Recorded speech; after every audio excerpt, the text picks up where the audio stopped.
네, 오늘은 출애굽기 15장 말씀 통해서 인생의 쓴물의 십자가를 이라는 제목으로 같이 은혜 나누겠습니다. 이스라엘 백성들이 애굽에서 나와서 제일 먼저 만난 위기가 홍해입니다. 그러나 하나님의 도우심으로 홍해를 건너서 그들은 수르 광야로 접어들었습니다. 그런데 애굽에서 가지고 나온 물이 다 떨어졌습니다.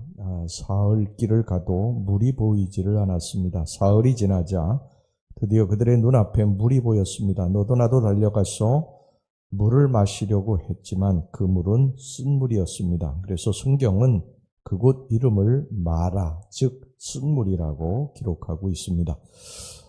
오늘 이 본문이 우리 인생들에 가르쳐주고 있는 진리가 있습니다. 첫째, 하나님께서는 이스라엘 백성들에게 마라를 알게 하십니다.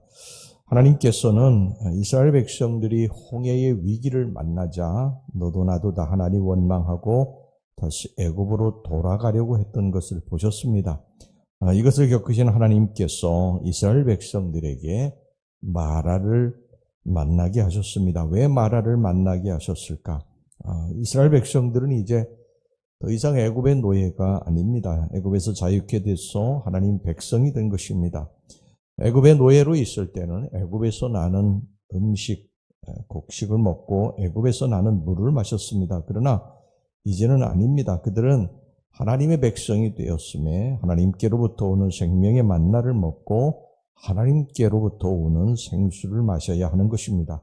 그렇게 되려면 어떻게 되어야 됩니까? 애굽에서 먹던 물, 애굽에서 먹던 음식이 써야 됩니다. 아직도 애굽에 있는 것이 그립고 달콤하다면 자꾸 뒤를 돌아다보게 되고 잘못하면 애굽으로 다시 돌아가려고 하게 되는 것이죠. 그래서 하나님께서 마라의 쓴물을 만나게 하신 것입니다. 여러분 지금 마라가 어디입니까? 바로 교회입니다. 우리가 예수님을 영접하고 교회에 왔으면 세상 것이 쓰게 느껴져야 되는 것입니다. 교회에 와서 신앙생활하면서도 아직도 세상 것이 달콤하게 보이고 세상 것이 그립고 하면 언제든지 세상으로 다시 돌아갈 수 있게 되는 것이죠. 자꾸 세상을 뒤돌아보게 되고 그러면서 하나님과 멀어지고 그리고 신앙을 버리게 되는 것입니다. 여러분 세상에서 살 때는 그 속에서 나는 것을 먹고 살았지만 이제 교회에 왔으면요 하나님이 주시는 새로운 영의 양식을 먹고 살아야 되는 것입니다. 세상에 먹고 마시던 것이 이제는 쓰게 느껴져야 되는 것이죠. 어떤 분은요 예수 영접하고 그렇게 달콤하던 술 맛이 쓰게 느껴졌다고 하기도 하고 어떤 분은 하루에 몇 곽씩 피던 담배 맛이 쓰게 느껴졌다고 그럽니다.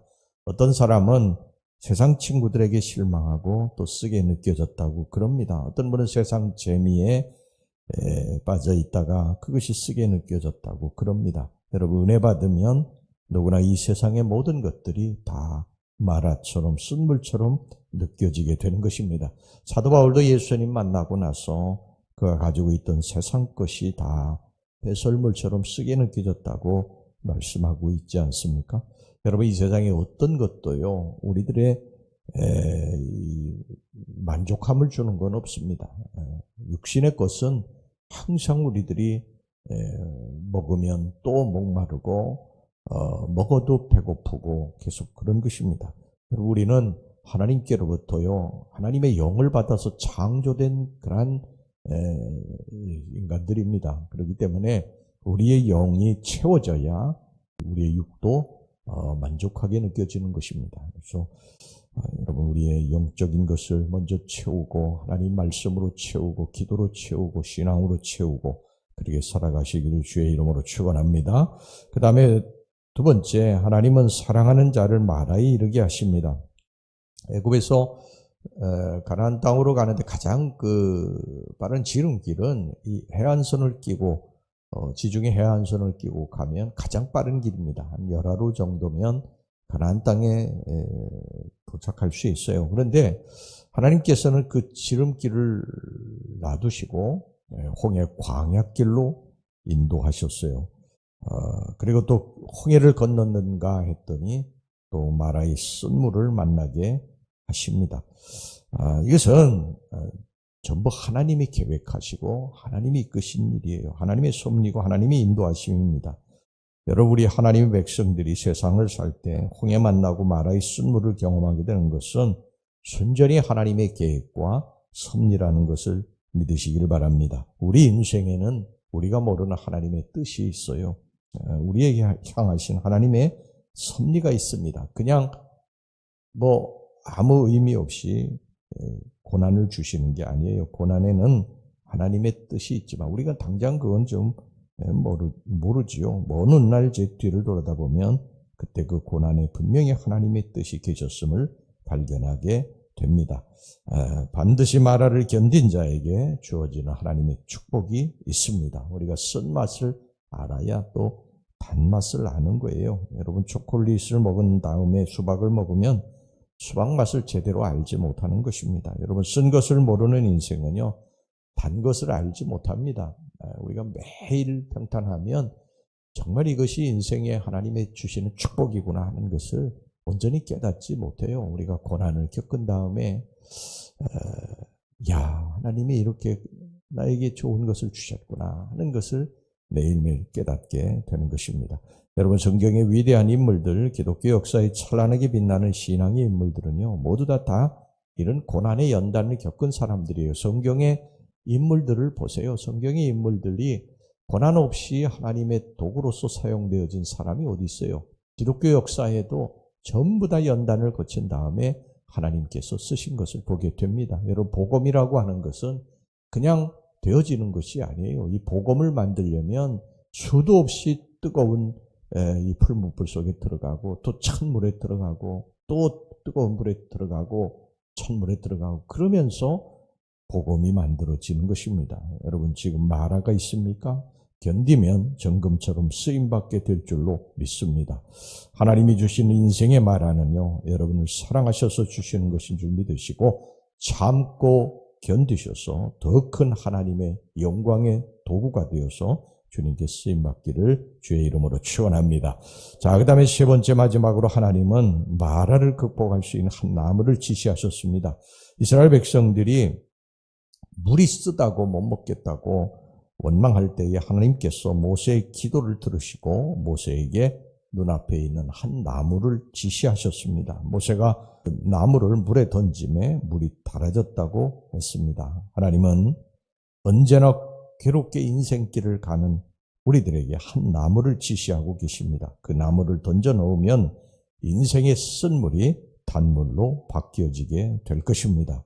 죄로 인해서 쓴물 나는 인생이죠. 어디를 가도 쓴물이 넘쳐납니다. 저 사람 무슨 문제가 있을까 하지만 그 사람도 깊이 들어가서 살펴보면 거기에도 쓴물이 있어요. 사회 구석구석에도 쓴물이 있고 우리 가정에 또 인간관계에 쓴물이 넘쳐납니다. 인간은 모두 다 쓴물 주머니예요. 우리가 여러분 이것을 알고요. 나만 그런 것이 아니다.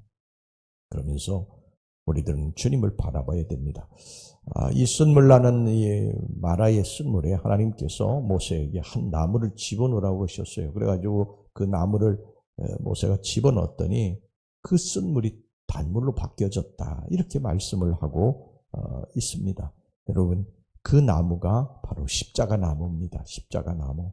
우리는 다 이 사람 저 사람 보아도 다 쓴물이 있어요. 그 쓴물 나는 인생, 쓴물 나는 가정, 쓴물 나는 이 사회, 이곳에 우리 주님이 예수님의 십자가 나무를 가르쳐 주셨어요. 그걸 집어넣으라고 말씀을 하셨습니다. 그러면 단물 나는 인생으로 바뀌어지게 된다는 거예요. 지금 여러분 쓴물 나는 인생이고 힘들고 고통스러울 때 그 예수 십자가를 집어넣으셔서 여러분들의 인생이 단물 나는 인생으로 바뀌어지게 되시기를 주의 이름으로 축원합니다. 기도하겠습니다. 하나님 아버지, 하나님께서 이스라엘 백성들에게 마라를 알게 하셨습니다. 하나님이 또 계획과 섭리가 있어서 우리 인생들에게 마라를 알게 하시는 줄로 믿습니다. 우리들이 쓴물 나는 인생이 됐을 때 아버지, 우리들의 인생에 쓴물 나는 인생에 우리 주님이 지시하신 십자가 나무를 집어넣어서 우리들의 인생이 단물 나는 인생으로 바뀌어지게 주시옵소서. 예수님의 이름으로 기도하옵나이다. 아멘.